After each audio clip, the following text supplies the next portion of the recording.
Let me show you how to create this beautiful typography effect in Photoshop. Going to Type tool, then type any text that you want.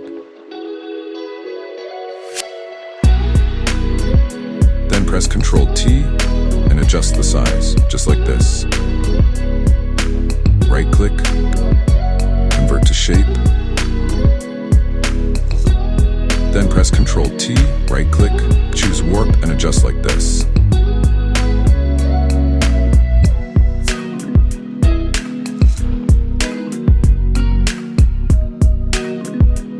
Hold Ctrl to make a selection. Create a mask.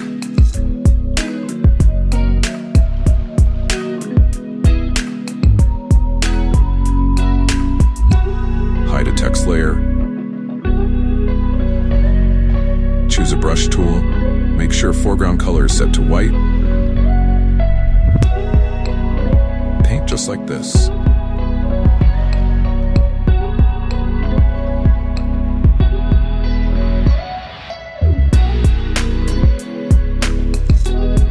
That's it for today. Thank you so much for watching.